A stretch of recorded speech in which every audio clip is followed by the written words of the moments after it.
বরবাদ দেখেছি কিন্তু আমি নতুনত্ব কিছু পাই। এই প্ল্যাটফর্মের ছবি আমরা 200 দেখছি এর আগে। ঈদের যে কারোর ছবি গেলেই দর্শক ছবি দেখবে। বাংলাদেশে টম ক্রুজও যদি 1 কোটি 1.5 কোটি টাকা ছবি করে, শাহরুখ খান উঠায় আনা সম্ভব না। হলগুলা থেকে কতটুকু রেভিনিউ কালেকশন আসে এগুলো আমাদের মুখস্থ। একজন স্টার তার যদি কনফিডেন্সই না থাকে যে আমি আমার দর্শক ধরে রাখবো, ঈদে আমার দর্শক তো ঈদে এমনিই ছুটিতে দর্শক যাবে, ঈদের যে কারোর ছবি গেলেই দর্শক ছবি দেখবে, বিষয়টা এরকম।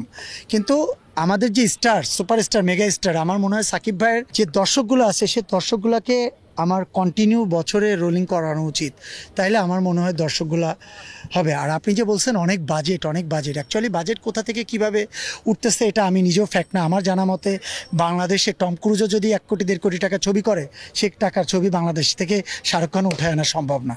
এটা আমি ফিল করি আর কি।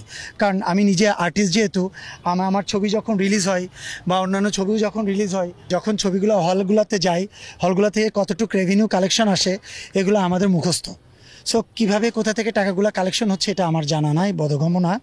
বাট আমার কাছে ধারণা সেটা হচ্ছে যে 1-1.5 কোটি টাকা 2 কোটি টাকা ছবি যদি বানানো হয়, শাহরুখ খানকে দিয়ে বাংলাদেশে টাকা ওঠানো সম্ভব না। 1600 হল ছিল তখন, এখন হল মাত্র 100। তা আপনার সেই 10 কোটি থেকে মুখে বলা আর ইনকাম করে এনে দেখানো, এটা তো টাফ একটা ব্যাপার। এখন চাইলেই আমি আমার মতো করে বিভিন্ন গ্রুপে পোস্ট দিতে পারতেছি, চাইলে আমার ফ্যান বেসরা বিভিন্ন গ্রুপে পোস্ট দিচ্ছে যে আমার এই হল থেকে গ্রস কালেকশন 2 কোটি টাকা। এটা আপনি কি চেক করতে যাচ্ছেন না? তা যেহেতু চেক করতেই যাচ্ছেন না, এখন এখানে বিশ্বাস করা অবিশ্বাস করার কিছু নাই। আপনাকে চিন্তা ধরেই নিতে হবে যে আসলে অ্যাকচুয়ালি যে প্রযোজক সে কয় টাকা বিজনেস করলো। কারণ অনেক ছবি এর আগেও আপনি দেখছেন সুপার বাম্পার হিট, প্রযোজক আর জীবন আর ছবি বানায় নাই। তো বাম্পার হিটই যদি হবে তাহলে প্রযোজক কেন বালাই চলে যাবে? পরবর্তী কিসে প্রযোজকই তো হারাই গেছে। তো বাম্পার হিট ছবি যদি হয় তাহলে প্রযোজক তো আসার কথা, আর একটা ছবি অন্তত বানানো উচিত। সে প্রযোজক তো হারাই গেছে, গায়েব হয়ে গেছে। তা যাই হোক, আমি এটা বলবো না। আমি চাই এজ এ আর্টিস্ট হিসাবে আমাদের সব ছবি ভালো যাক, আমাদের দর্শকরা সবাই হলে যাক, আমাদের প্রযোজকরা লগ্নিকৃত টাকা ফেরত আনুক, আমাদের বাংলা চলচ্চিত্র আরও উপরে চলে যাক, তাহলে আমাদের ইন্ডাস্ট্রি টিকে থাকবে। না, আমি বরবাদ দেখেছি কিন্তু আমি নতুনত্ব কিছু পাইনি। কারণ আমি বরবাদের যে সিনগুলা বলছেন, বরবাদের যে কাটিংগুলা বলছেন, যে অ্যাকশনগুলা বলছেন, সে অ্যাকশনগুলো আমরা অনেক আগে দেখে আসছি।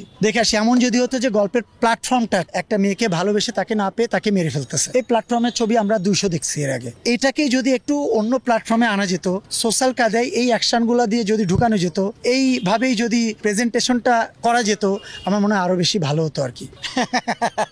গতবার ফাইনালে ক্যাপ্টেন তো আমি একটা টিমের, সো এটা তো অর্গানাইজাররা জানে। বাট এবার অনেক বড় অর্গানাইজ করছে।